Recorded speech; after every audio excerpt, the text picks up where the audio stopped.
Julio. Muchas gracias. Creo que mucho tiene... O sea, hasta antes de los 70s, los ciclos tuvieron que comenzar en el último 6-7 con la devaluación. Era arranque, freno, impulsar la demanda, no era sostenible con el tipo de cambio fijo. Se evaluaba ese año, o por unos cuantos meses, había una recesión leve, y después nuevamente comenzó a crecer. ¿Qué era lo que hacía también Italia con su devaluación, el euro, etcétera? Era de gran parte del mundo, la región ciertamente, ¿no? Que lo estudió bastante Díaz Alejandro, ¿no? ¿Qué pasó en los 70s? El Banco Central le aconsejó a Velasco que no subiera los precios. No es broma. Le aconsejó a Velasco que no subiera los precios cuando hubo el choque de petróleo, el 73. Y efectivamente la inflación, recién el 75 pasa a 2 dígitos, era 1 dígito. Se mantuvo controlada, pero un déficit fiscal creciente. El que lo dijo no fue el Banco Central, el presidente del Banco Central, que era compañero de carpeta de Velasco, que era un economista que había estado mucho tiempo en el Banco Central, había estado incluso en Bretton Woods, había asistido, acompañaba a Beltrán. Pero él le dijo a Velasco, no hay que subir porque va a haber inflación.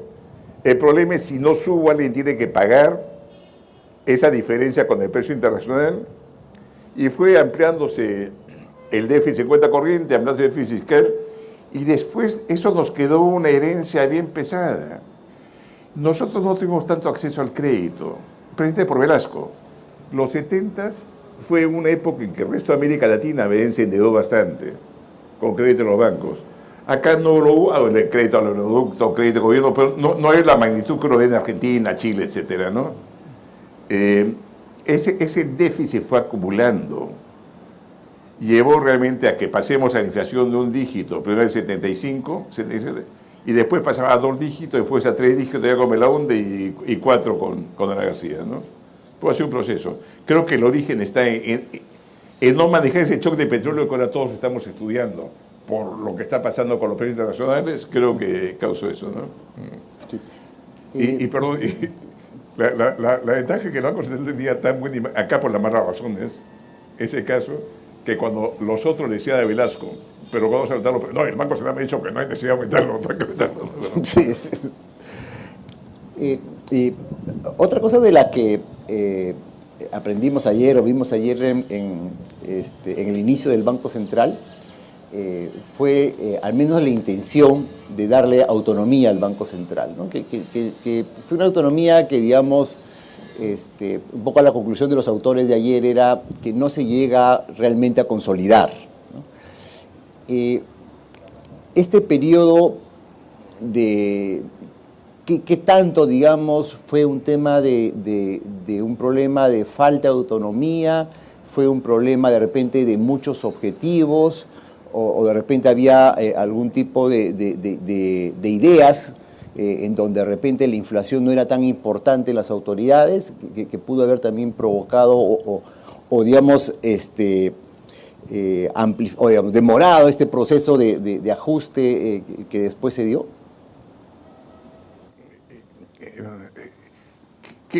Creo que siempre hubo financiamiento al gobierno, pero no tan abusivo. Por eso realmente teníamos estos ciclos de arranque freno que se corregían al poco tiempo. 6 meses, 14 meses, pero se corregían al poco tiempo. Porque el ciclo no era tan grande. Recuerdo la frase del que era gerente general del banco en ese momento, estoy hablando de los 30, él decía que el secreto del buen banquero central es, imagínate que el banco central es una gran caja de dinero, de billetes. El arte del buen banquero central es dejar que el gobierno meta la mano, pero un poquito, sácale la mano lo antes posible. Por eso no teníamos inflaciones altas, era básicamente 1 dígito. No había problema de inflación permanente como Chile o Argentina, fue más moderado, ¿no? Creo que es básicamente eso. Ahora, también hay que tener cuidado, no solo ese gobierno, ¿eh? También los bancos que tenían directorio impulsaban algo la expansión, o sea, ser más generosos.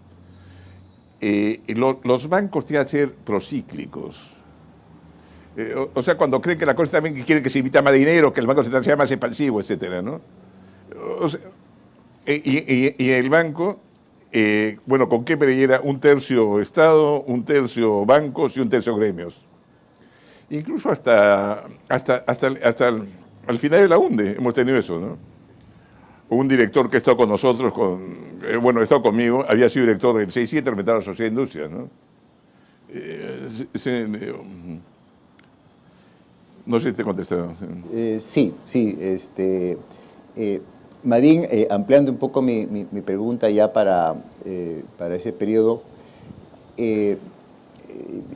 yo recuerdo mucho cuando entré a la universidad el libro de Anatomía de un fracaso económico. Uno leía el libro y el diagnóstico para ser un país desarrollado básicamente era tener un tipo de cambio real alto, ¿no? Inclusive en el libro hablaban de, pudiéramos hasta producir hasta industrias con 3 turnos, pero bastaba tener un tipo de cambio real alto. ¿Qué tanto ese objetivo de repente en esa época de repente causó que el Banco Central, digamos, ya hemos hablado del tema fiscal, que de hecho fue, digamos, un motivo de expansión monetaria que causó inflación, pero qué tanto lo otro pudo haber sido importante o no, digamos, en el episodio de aquel entonces de aumento de la inflación? No creo por el tipo de cambio fijo. O sea, usualmente dejando un poco de espacio.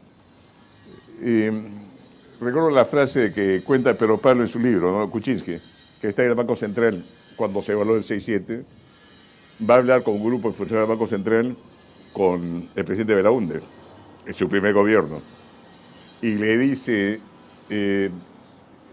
Kuczynski no puede, como él le dijo, bueno, supongo que él se lo dijo, le dice a Belaúnde, hemos devaluado un poco más para que haya un techo. Y yo le dije, no me hable de techo, hable de piso porque me hundo. Y se hundió. Hubo el golpe al año siguiente, ¿no? Que pasé mucho, casi la mitad de los, creo que 70% de los ministros de Economía, es un artículo famoso de la época, y casi el 50% de los gobiernos caía después de una depreciación, ¿no? Pero creo que era más ese margen que dejaban, que sí tenía sentido. Si creo que no se repite el fenómeno, es preferible que sea cada 4 o 5 años en vez de que sea cada 2, ¿no? Ahora, eso no quiere decir que no haya interés agroexportadores, particularmente creo en ese momento, que presionan por tipo de cambio más alto, ¿no? Pero no creo que haya sido el factor principal. Beltrán, pongamos, ¿no? El que tiene una influencia grande, ¿no? Pues no creo que haya sido el factor principal. Lo que sí, para terminar, sí creo que está... creo que es un error profundo. Incluso parte del problema de Vargas Llosa, para estabilizar, era fijar un tipo de cambio bien alto. Y anclar con fijando un tipo de cambio bien alto y mantener el tipo de cambio ahí. Principio casi elemental de economía. Uno puede fijar variables nominales, no reales. O sea, lo que tiene es el tipo de cambio real. O sea, yo puedo fijar el tipo de cambio nominal, pero la fuerza de mercado son las que crean el tipo de cambio real, ¿no? Y segundo, era sumamente costoso. Y ya fue penosísimo el ajuste después de la hiperinflación, del paquete de agosto, como para que los precios subieran todavía el doble. No tiene un sentido. ¿Y para qué? ¿No? Pero ha pasado mucho gobierno después de un tipo de cambio retrasado. Chile adoptó una política creyendo que el tipo de cambio respondía a fuerza de mercado, se apreciaba con el ingreso de capitales hasta que viene la crisis cambiaria del 81. Y después Vighi, que fue el segundo ministro después de la crisis bancaria, se da cuenta, no queremos un tipo de cambio bajo nunca más. E indexó el tipo de cambio de la inflación, tasa de interés de inflación, etcétera, ¿no? O sea, después de esos choques en que has tenido que la economía se derrumbó en gran medida por sobreapreciación del tipo de cambio, tiene a reaccionarse, a veces ponerlo bien alto, ¿no? Que tal vez era parte del pensamiento de los que están con Vargas Llosa en ese momento, ¿no? O sea, como se había una frase que ya no se usa, atraso cambiario. Cuando ya está el atraso cambiario, y nadie lo entiende ya, ¿no? Ya no se usa, no le escucho hace 20 años. Sí. Tú lo entiendes. Sí. O sea, que está demasiado sobrevalorado el sol, ¿no? Y hablando justamente de la propia etapa de estabilización, ¿por qué crees, Julio, que los intentos o los paquetazos que hubieron entre el 88 y 90 fracasan? ¿Y qué cosa tuvo, digamos, ya el paquete de agosto del 90 que ya marca, digamos, creo yo, un claro derrotero hacia el inicio de la derrota de la hiperinflación? Plantea algo más de credibilidad, pero no plena, ¿no? En los otros primeros, un poco incómodo mencionar personas, tal vez, pero no. El primer paquete que da Salinas se filtra exprofesamente lo que iba a hacer el paquete a dos economistas. Yo creo que enviados por el presidente, pero bueno. Y van a la televisión diciendo, van a hacer esta barbaridad. Entonces, ya tiene la justificación del político para decirle al ministro de Economía, mira, no se puede hacer tanto. Y cuando haces un paquete a la mitad es peor. Tienes una inflación correctiva, digamos de 100%, tu base monetaria real se comprime, tu impuesto de inflación tiene que ser más alto, etcétera, etcétera, ¿no? Pues no había credibilidad, o sea, si seguían creyendo, por eso tiene que haber cambio de régimen. Y acá hubo un cambio de régimen y le tomó tiempo conseguir la credibilidad, incluso creo que exagerada. Se sabía, un año antes había habido un ajuste de precios en Caracas, murieron 3.000 personas. Oficialmente 1.000, pero calculan 3.000. Acá se temía que hubiera un Caracazo, una situación similar de Caracas con ajuste de precios. No, realmente era pánico que había, no es broma. ¿En qué está? Claro, el tema del... Claro, había habido un ajuste en Caracas y se aproximaba... No había plata para... La caja fiscal era cero, en absoluto. O sea, el 28 de julio no había un sol para pagar a los policías, a los soldados, los que tenían que cuidar las calles. Si hubiera una manifestación, no había cómo pagarles. Entonces, obviamente tuvo que acudirse al Banco Central a que le prestara dinero. Perdón, solo termino ya, me estoy acordando cosas conforme... Se había aumentado a todos los oficiales de las Fuerzas Armadas en un decreto secreto los sueldos. Entonces van también el 29 de julio al presidente a decirle queremos nuestro aumento. Se ha duplicado. No, fue una situación terrible. Reservas negativas. No solo reservas negativas, había estos certificados que se hagan los exportadores. No, una situación horrible. Se le prestó al gobierno. Realmente tenía que monetizarse la economía. No tenía sentido que el gobierno devolviera, el Tesoro devolviera el préstamo al Banco Central. Le ofrecieron devolverlo al Banco Central. El Banco Central no puede decir, no, si me lo quiere devolver, devuélvelo. Pues. Pero probablemente hizo que sea más contractiva de repente la situación, ¿no? ¿Me explico? O sea, cuando suben los precios 400% de agosto, los saldos reales se comprimen tanto que la capacidad de gasto real de la gente se comprime enormemente.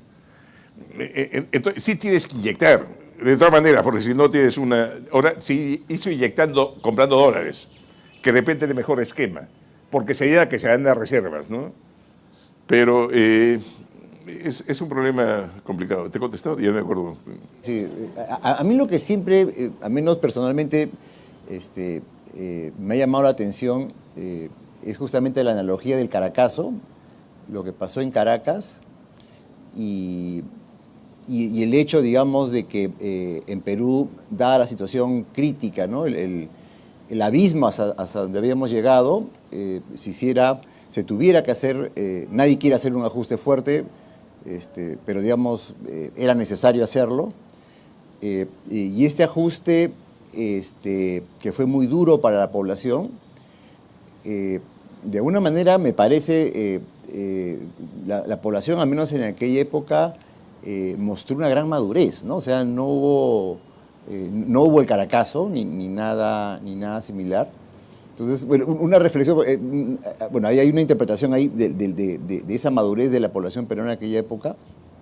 Y mi segunda parte de la pregunta es, y un poco basado en el paper que hiciste con Marta de aquella época, si nos puedes de repente contar un poco cómo llegó la idea de pasar un ancla monetaria, cómo llegó la idea innovadora, porque no había casi países en desarrollo, que en esa época hubieran abandonado el tipo de cambio fijo.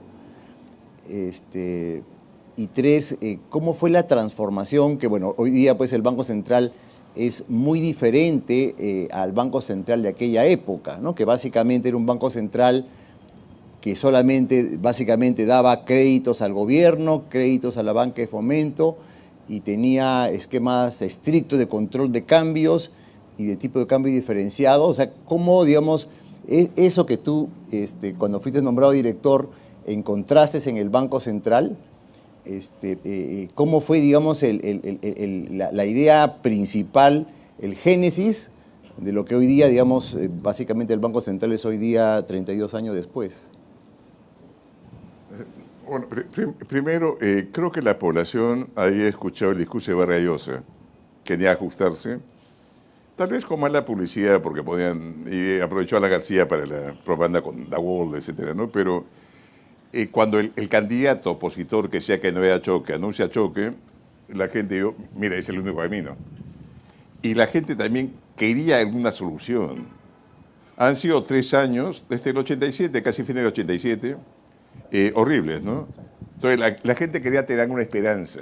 Esto nos costará, será doloroso, pero a la larga vamos a estar mejor, ¿no? Pues lo sorprendente es que a los 2 días Hurtado Miller se iba caminando, la gente lo aplaudía, después fue una misa y cayó, la gente lo aplaudía, una cosa así impresionante, casi inmediatamente, a pesar de lo duro del ajuste. Subir combustible 3.000%, electricidad 800%. Al día siguiente el ajuste no había precios, no había qué precio fijar, nadie sabía cómo fijar el precio. Yo fui a un restaurante que vi los precios eran tan caros que me salía, después trajeron la lista con los precios antiguos, ¿no? Era una locura, ¿no? Si sube todo tanto, ¿qué precio fijo? No tengo la menor idea, ¿no? Pero yendo a tu punto, realmente fue una cosa bien desordenada, casi da vergüenza decirlo. Nos preocupamos de la parte fiscal. Y yo era casi un partícipe que me invitaron porque conocía a 3 ministros, además de Hurtado Miller. Entonces sí participé, pero no era pues un decisor. Pero como está en el Banco Central, atendí el Banco Central porque los directores antiguos no podían. Me llaman, no sé qué, Marín me dijo que no sé quién me llamó del Banco Central. Y me dijo, el tipo de cambio que dio aquí en 2000 está en 350, ¿qué hacemos? Déjalo flotar. Yeah. Fue muy rápido, pero tenía solamente la intuición dentro, ¿no? Ahora, ¿por qué se hizo? Porque primero no teníamos plena credibilidad que el programa fuera exitoso. Entonces, fijar un tipo de cambio te podía hacer que lo modificara después. No teníamos plena credibilidad que el ajuste fiscal fuera a completarse, porque no sabes qué presiones pueden aparecer. Entonces, más prudente era mantener realmente una carga cambiaria. Y discusiones que ya no... cuando uno recuerda el pasado, uno ve discusiones tanto... Como ahora, probablemente cuando veamos dentro de 20 años lo que estamos discutiendo ahora, va a parecer que estamos discutiendo tonterías, ¿no? Pero hay ancla monetaria, ancla cambiaria, donde se discutía muchísimo, ¿no? Con ancla cambiaria, supuestamente la inflación bajaba más rápido y la economía se recuperaba, crecía más rápido. La frase era, crecimiento ahora, recesión después. Con ancla cambiaria, supuestamente era recesión ahora y crecimiento después. Pura simplificación grosera, ¿no? Pero funcionó, creo que funcionó y fuimos el primer país de lejos en la región que tuvo tipo de cambio flotante, ¿no? Colombia, Chile, recién 99. México sí antes por efecto tequila, 95. Con Arminio se hizo en Brasil 98, creo que ha sido, ¿no? 98, 99 por ahí, bueno. Que hace una cosa parecida. Pero es que cuando haces un paquete, es una cosa desordenada. Y realmente todos los esfuerzos, el problema es déficit fiscal, todos los esfuerzos están viendo cómo controlar el déficit fiscal. Entonces, la parte monetaria parecía casi independiente, ¿no? Entonces fue un poco desordenado el proceso. O sea, no eran grandes equipos. Realmente, prácticamente comienza el 29 de julio. No era un paquete que tuvieran antes. Antes había un equipo que proponía, bueno, no vamos a juzgar, ¿no? Que tenía un esquema completamente distinto, ¿no? O sea, un poco recordando, hubo el 8 de agosto, que hubo el salto pues fuerte en precios, incluyendo la famosa frase del ministro Hurtado Miller que Dios nos ampare o que Dios nos ayude. anunciaron algunos precios, de hecho en ese paquete. Luego, la inflación récord de aquel agosto del año 90, con todo este reajuste tremendo, también de precios relativos que estaban sumamente distorsionados. En estricto, el crédito, como comenta Julio, del Banco Central duró un poco más, no sé, algunos meses más de repente, y de ahí viene el proceso de remonetización, ¿no? Comenzamos a recuperar reservas. Realmente el único crédito del Banco Central fue el inicial, ¿eh? Después era refinanciación de créditos. Había un funcionario del Banco Central que pesado. A todos los directores, este crédito estaba diciendo, no pensamos refinanciar. No, pero ya tenía que hacerse, ¿no? Pero no era nuevo crédito, era gente refinanciar. Hasta la consolidación del Tesoro. Antes, el Banco Central le prestaba al Tesoro y al final del año salió una norma diciendo que el Tesoro le pagará al Banco Central a una tasa de 1 por 1000. Con inflación de 1000. O sea, digamos, la inflación era 1 millón de veces la tasa de interés que pagaba el gobierno, vamos a poner de esa forma, ¿no? Hubo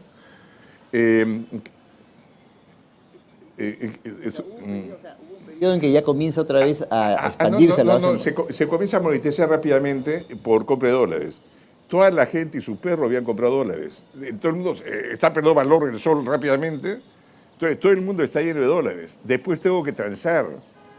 Han subido los precios, tengo que pagar a mis trabajadores. Tengo que vender los dólares que he tenido. Por eso cae el tipo de cambio fuertemente. Y ya no recuerdo, pero los volúmenes que compramos eran enormes frente a la base monetaria que teníamos, ¿no? Y la corrección de precios...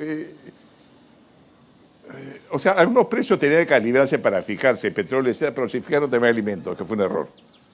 Y eso no está en el programa. Al final parece que se metió de alguna forma, ¿no? Porque se equivocaron. Pero una cosa tan sencilla, quiero saber cuál es el precio del pan, veo los márgenes y veo el tipo de cambio. ¿Y cuál es el precio del trigo? Nada más, lo hicieron con econometría. O sea, el peor uso de econometría que podías hacer, ¿no? Es una cosa bien simple, ¿no? O sea, el pollo debe ser 20% encima del precio del maíz, ya nada más. Pues nada, por econometría, ¿cuánto tiene que ser el precio del pollo del maíz? ¿No? Pero bueno. Ahora, entonces comenzamos a tener ya la forma, digamos, de un banco central, el banco central antiguo, comienza a transformarse, ya el Banco Central ya no da créditos al gobierno, salvo estas eventuales refinanciaciones. El único instrumento natural que había para crear base monetaria era comprando dólares. Y ahí mis preguntas, de lo que he escuchado de aquella época, porque yo ya estaba un poco afuera del viaje, me comentaban que cuando el fisco comienza a recuperar su posición fiscal, en un mundo en donde la masa monetaria en soles es pequeñita, ¿no? Entonces, cuando hay periodo de pago de impuestos, el drenaje de liquidez era, me imagino, fuerte. Entonces, ¿qué recuerdos tiene Julio de esta transformación? Cuando comenzamos ya a ver cosas, ¿no?, prácticas de lo que es hoy día la banca central moderna, con el tema del reto de manejar, hacer el manejo monetario en base a agregados monetarios. Fue el 92. Disuelve, sin que Boloña conociera, porque estuve con la Casa de Boloña el día anterior, disuelve el Congreso el domingo, Boloña no tenía idea el sábado al menos, ¿no? Le cortan todo, Banco Mundial, no teníamos acceso a mercados todavía privados, y todos los medios multilaterales cortan el crédito a Perú. Entonces, Boloña, supongo por prudencia, comenzó a tratar de ahorrar lo máximo posible porque no sabía qué pasaba, ¿no? Y ese ahorro lo depositaba, el Banco Central inyectaba, el fisco retiraba, ¿no? Y creo que causó una recesión, que fue lo que pasó en 92. Hay otros factores también, pero creo que causó una recesión, ¿no? Desde ahí el Tesoro tiene que depositar en el Banco Central, ¿no? Claro, claro. Y ahí teníamos el problema, si el tipo de cambio está subiendo, no podíamos inyectar, me imagino, ese era el... Si tienes un fisco... Sí. No, se aceptó que tenía... fue una estabilización media, bueno, tramposa suena mal. O sea, Se anuncia tipo de cambio flotante, pero se interviene. Pues se deja que el mercado le haga marca de tendencia, pero se interviene. Se anuncia grados monetarios, pues se incluye. Uno no puede decir aumenta la cantidad de dinero 80% el próximo año porque no sabe lo que pasa. Puede ser muy recesivo, ¿no? Entonces realmente también se excedía esos montos, ¿no? No, fue casi continuamente compra de dólares. Por otra cosa, en algún momento se bajó encajes, que ayuda también, pero ha sido básicamente, porque no podías comprar bonos, no podías, no había repos a los bancos casi, etcétera, ¿no? Comentaba Julio que la discusión de los 90 era ancla monetaria o ancla cambiaria, ¿no? Ancla cambiaria era... Recession later. Ahora, en esas épocas, digamos, si uno se ubica en ese periodo de hiperinflación, donde el Banco Central pues había perdido, ¿no?, bastante de su credibilidad con la propia hiperinflación, siempre uno ha escuchado que siempre estuvo rondando en el Perú el fantasma de la dolarización, ¿no? Si de repente nos podrías un poco comentar cómo ha sido, digamos, esa tendencia, digamos, qué tan cerca estuvimos de repente de abandonar la moneda nacional y en tu perspectiva, en qué momento ya la reputación del banco es tal que ya ese tema ya dejó de discutirse en la sociedad peruana. Bueno, el 90, incluso como este 91, fue muy fuerte, ¿no? Ya es uno de los mejores macroeconomistas mundiales, presionado por eso, tal vez el mejor economista argentino, lo mejor de ese momento, es presidente de bancos centrales de países vecinos, hablando con el ministro de Economía y sus asesores para dolarizar, ¿no? Incluso yendo donde Fujimori a hablar. Sí, hubo el riesgo, ciertamente, ¿no? Se frenó, frenó hábilmente.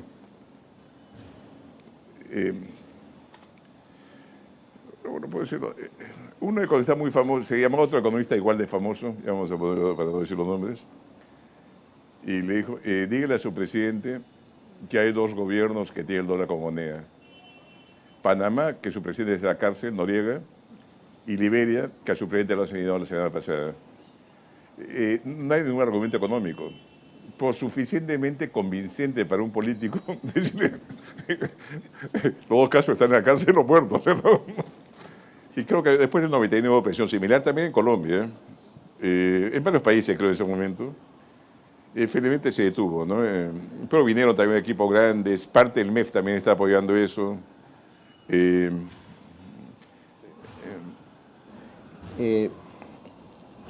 Ya pasando, digamos, un poco en el tiempo, ya dejando de lado la hiperinflación y pasando al tema del control de la inflación, ¿no? El periodo de reducción de la inflación hasta llegar al esquema de meta de inflación. ¿Cuál sería tu evaluación de ese periodo, Julio? O sea, ¿qué cosas crees que se hicieron bien? Digamos, siempre la ventaja de la luz expuesto, por supuesto.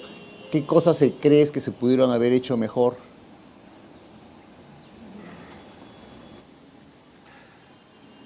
Mira, hubo mucha descoordinación con precios públicos. Combustible particularmente, ¿no? Que causaba cierto ruido a veces cuando querías tener una trayectoria declinante. Pues yo creo que en general ha sido exitoso. Nos ha demorado 7 años llegar a un dígito. Si uno compara Chile se va de Roca Allende del 7.3, ¿cuándo regresó a 96? ¿Cuándo tuvo inflación de un dígito? ¿96, 97? Bolivia estabiliza en los 80, 85, cuando llega un dígito también 96, o sea, 11 años después. Israel demoró también como 7, 8 años. O sea, realmente fue exitoso, no lo cuestionaría. No es el caso de las hiperinflaciones históricas. En cambio, era guerra, era retornar a la situación normal, si se quiere, ¿no? Creo que acá conseguir 7 años en estas condiciones no es malo. Lo otro podía ser muy recesivo, de repente lo conseguías, pero puede ser muy recesivo, ¿no? Probablemente un montón de ajustes. Yo no he estado en el Banco Central hasta el 92, no más estuve, ¿no? Algunas cosas de repente podían hacerse, pero no me atrevo. En general el resultado no es malo, ¿no? Entonces pasamos unos años posteriores y nos ubicamos cuando nuevamente eres director del banco y la administración presenta la propuesta innovadora de ser el primer país con dolarización parcial en el mundo que quería aspirar a hacer un esquema de metas de inflación, ¿no? Digamos, ¿qué recuerdos, digamos, qué impresión te dio aquella época, aquella discusión? Porque era una cosa nueva. O sea, no es fácil copiar cosas de otros, pero cuando estamos en un periodo de innovación, puede haber obviamente dudas válidas o preocupaciones sobre ese esquema, que bueno, obviamente 20 años después sabemos que ha dado muy buenos resultados, qué duda cabe, pero digamos, ¿qué recuerdos tienes de aquel periodo, Julio? Primero, estuve asesorando a un candidato a la presidencia en ese momento y recordamos política monetaria expansiva. Creíamos que el año anterior había otra resistencia que tuvimos deflación inclusive. Entonces sí tenía sentido política monetaria expansiva. Ahora, ¿cómo tengo política monetaria expansiva sin afectar expectativas inflacionarias? El mejor esquema es metas inflación. No somos el primero en dolarización, sino más importante tal vez, usualmente se ponía meta de inflación para irla bajando la inflación. Con Inglaterra. Nosotros lo hicimos para subirla, para poder tener política monetaria expansiva sin afectar expectativas. Y hemos sido el primer país. Kuroda lo ha hecho 15 años después, 14 años después en Japón, ¿no?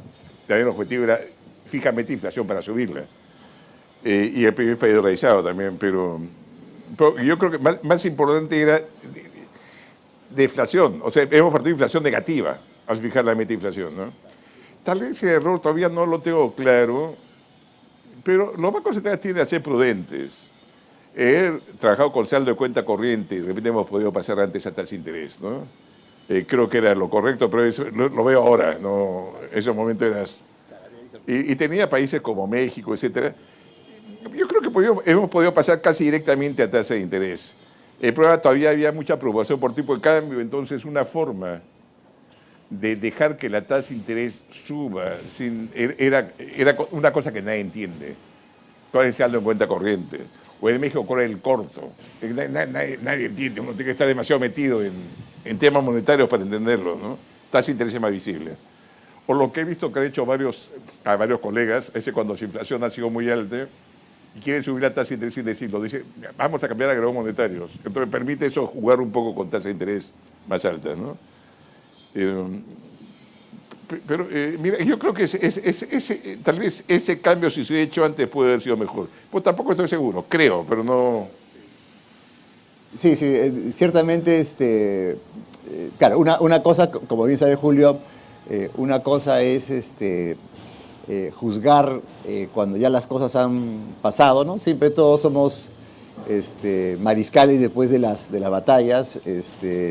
Hay que, digamos, ponerse digamos, un poco en los zapatos de las personas que toman en ese momento y efectivamente, pues claro, viéndolo, se pudo haber hecho mejor, pero digamos, en general, como dices tú, el esquema. Un año, ¿cuánto duró de cuenta corriente? Un año y pico, un poco meses, pues no tanto. Un año ya lo estábamos operando plenamente, efectivamente, sí.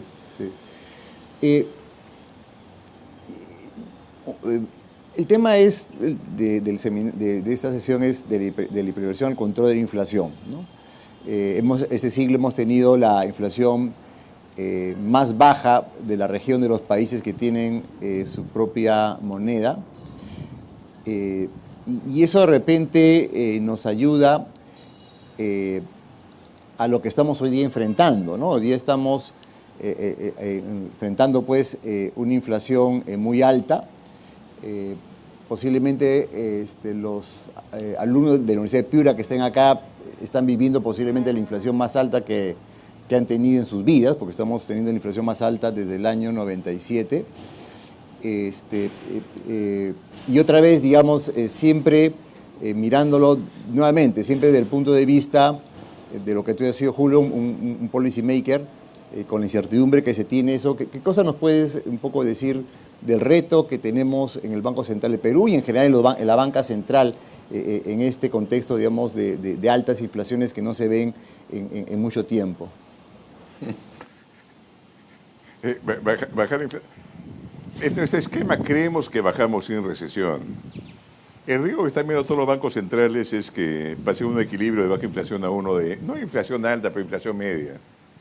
De creo de 2,4 a 4,8 o 4,5, qué sé yo, ¿no? Ese sería el riesgo.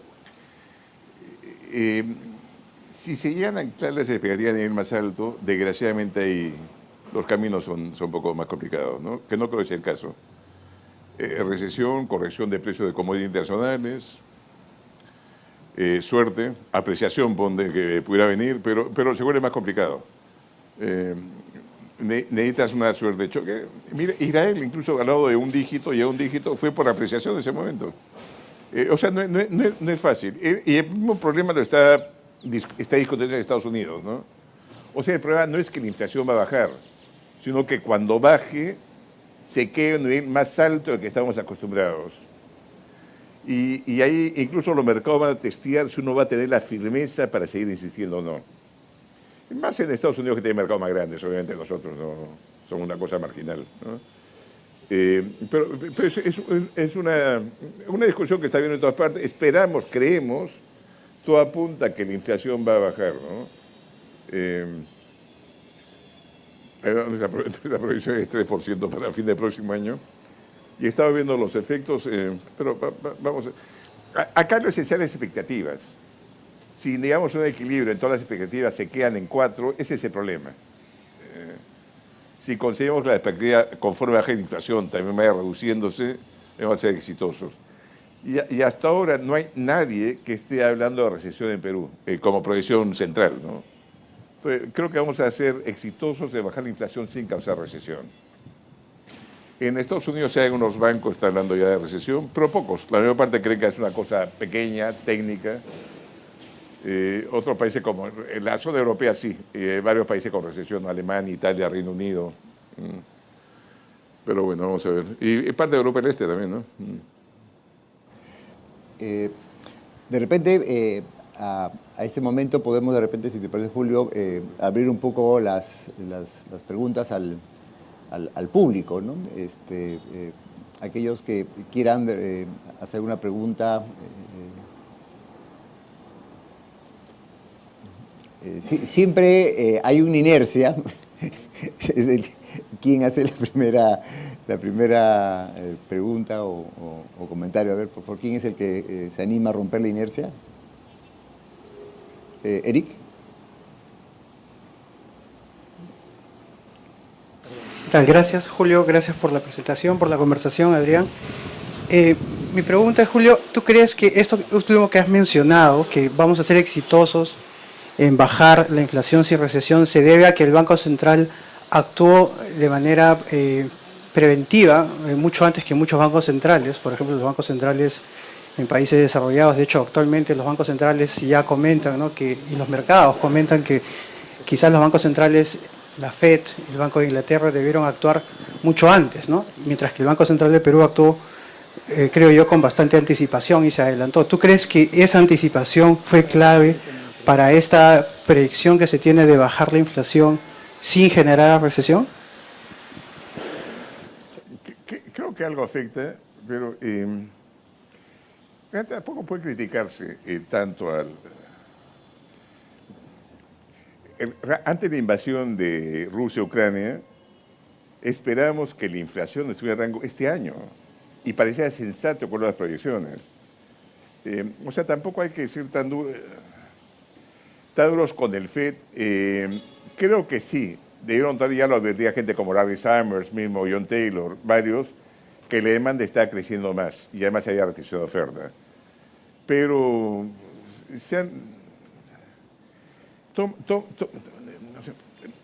lo que puso, creo que, no me acuerdo, creo que Matel Lerian, no importa quién lo dijo, lo que decían es que tal vez el mercado y los agentes económicos norteamericanos tenían que haber inflación más alta para que el Banco Central, el FED, pudiera comenzar a subir las tasas de interés más agresivamente.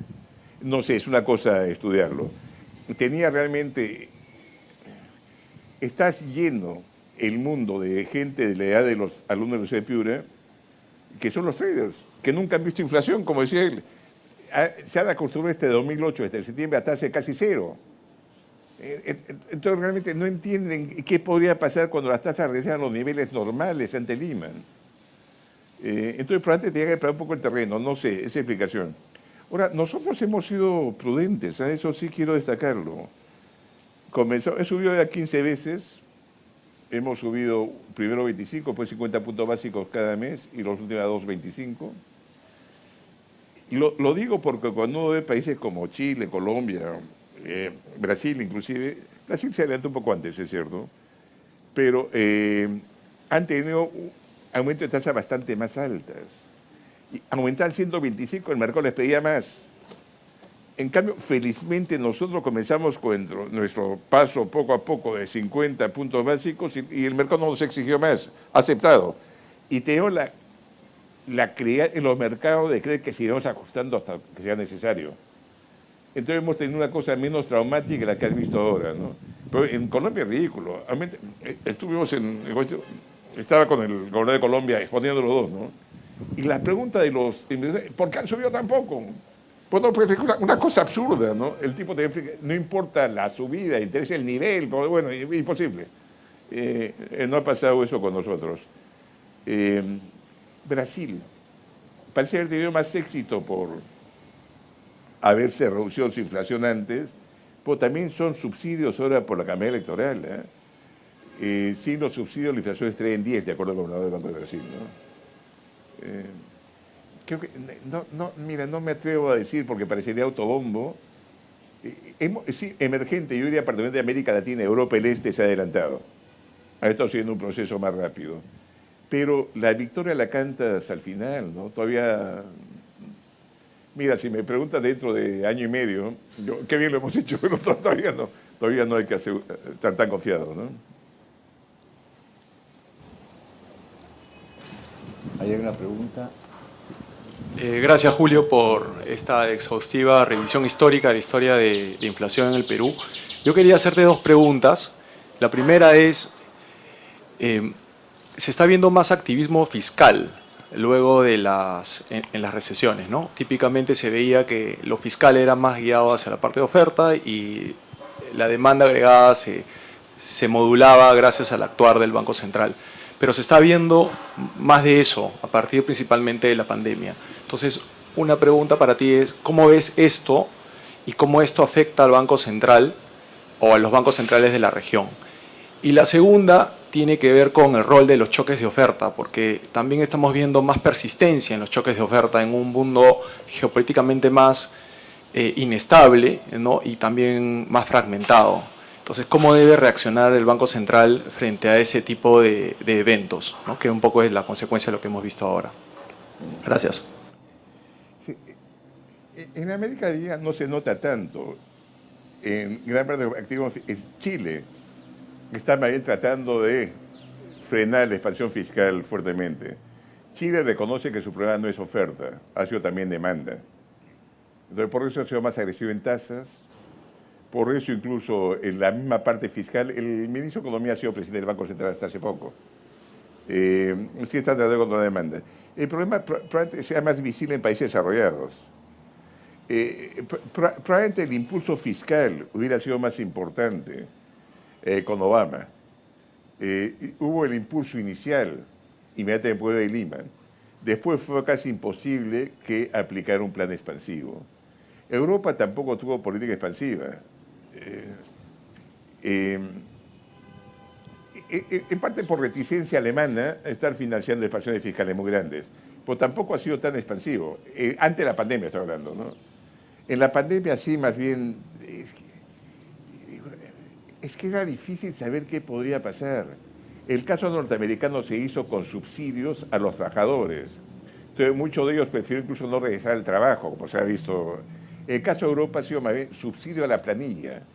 se le paga subsidiar a la empresa para que mantuviera al trabajador con su sueldo, un porcentaje de su sueldo. Entonces, en Europa probablemente ha sido un mejor esquema, pues ha sido inyección de liquidez enorme. Pero te pregunto a ti, eres ministro de Economía en marzo o abril de 2020. No sabías si el COVID con confinamiento duraba 5, 6, 7, 8 meses. Obviamente la gente tiene que comer. Si no puede producir, tiene que darle liquidez de alguna forma. Entonces se vuelve bien complicado más bien y ya llegó el momento de probablemente estar reduciendo esos paquetes fiscales. Debe estar más bien dirigido a los más vulnerables, en todo caso, ¿no? Ya no tiene sentido ahora. Y probablemente Trump, al final, y Biden fueron muy expansivos.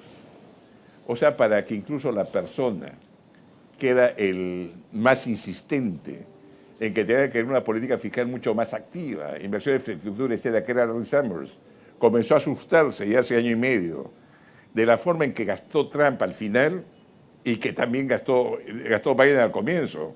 Te revela un poco eso, ¿no? Pero creo que es más en países desarrollados, en particular en Estados Unidos y Europa, que lo que ha habido en América Latina, ¿no? Brasil algo, lo controló nuevamente por elecciones, ha aumentado el gasto. Colombia sí tiene un problema de demanda también fuerte. México ha sido bastante controlado. López Obrador será populista, pero tiene demora el efecto tequila. El anterior presidente del Banco Central de México me dijo lo primero que le dijo, cada pronto se reunió cuando asumió, no quiero ninguna crisis fiscal, o sea, no quiero nada de tequila. Y para eso pues no puede ser tan irresponsable macroeconómicamente, ¿no? En otros campos podrá hacerlo, pero en macro no. Entonces tampoco se ha visto tanto, iría más desarrollados. Y no he comentado en Perú, pero en Perú tampoco se está viendo tanto, ¿no? Inversión pública ha caído 5% primer semestre. Estamos esperando que crezca 7 tal vez, y probablemente vamos a corregir a la baja las cifras, y debe creciendo 2% este año. Y termina creciendo por lo que están viendo ustedes en Miraflores en todas partes, la cantidad de obras de los gobiernos locales y regionales que tengan su mandato, ¿no? O sea, no notas ese activismo hasta ahora. Ahora siempre puede comenzar fuerte, ¿no? ¿Alguna otra pregunta del público? Por favor. ¿Sí se me escucha? ¿Sí? Sí. Buen día, señor Julio Velarde, señor Armas. Bueno, primero que nada, muy interesante la charla y bueno, entre un comentario y una pregunta que era lo que quería hacer, era que, bueno, como ha comentado también el anterior joven, es que hoy en día estamos frente a múltiples shocks, tanto externos como internos, que nos afectan diariamente.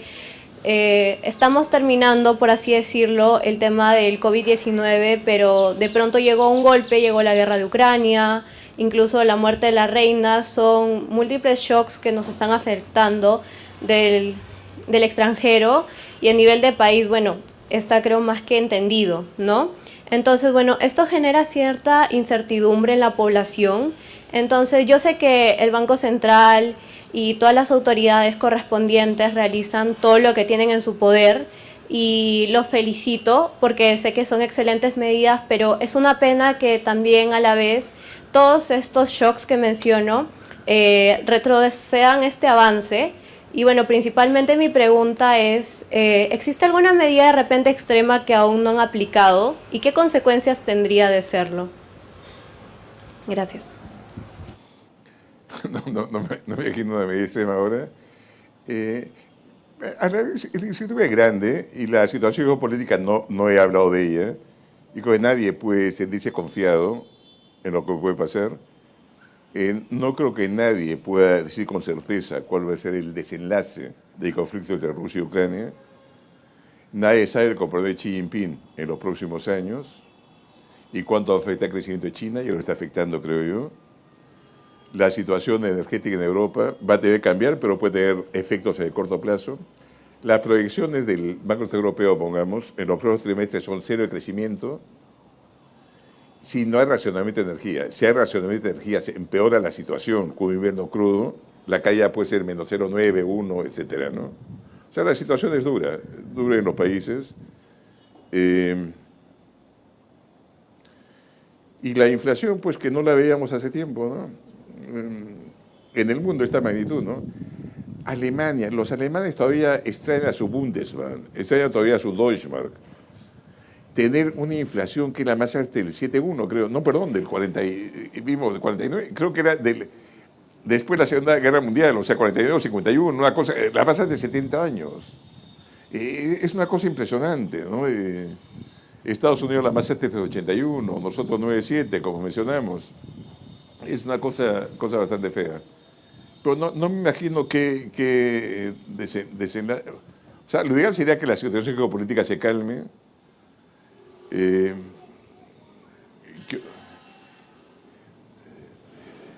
No sé, acá nos afecta, responde de repente parte de la pregunta anterior. ¿Por qué si son shocks de oferta reaccionamos? Porque no queremos que se contagien a otros precios.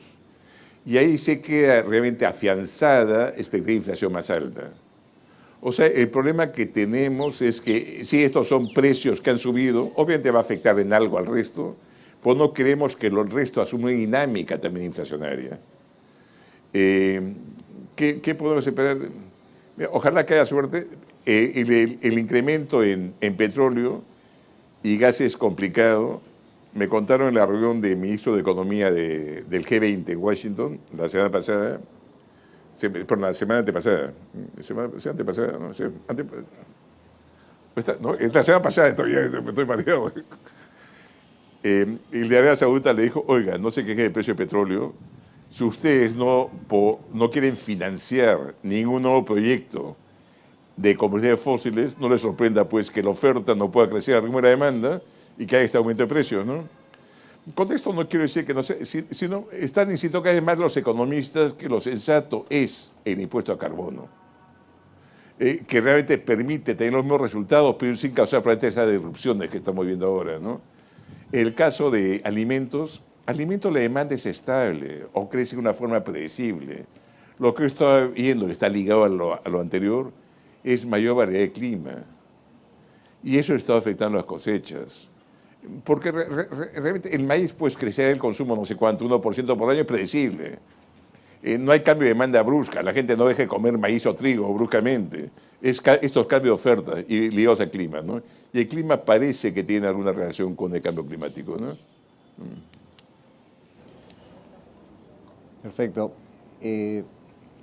Si no hay más preguntas, damos por concluido esta última sesión plenaria.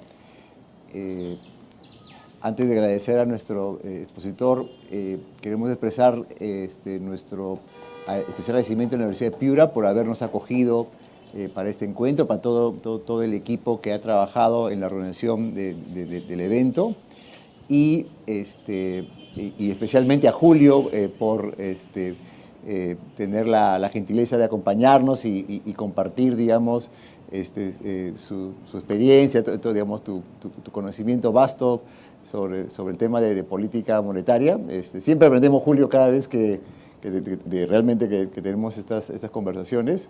Y le pido al público, por favor, despedir al presidente del Banco Central con un fuerte aplauso.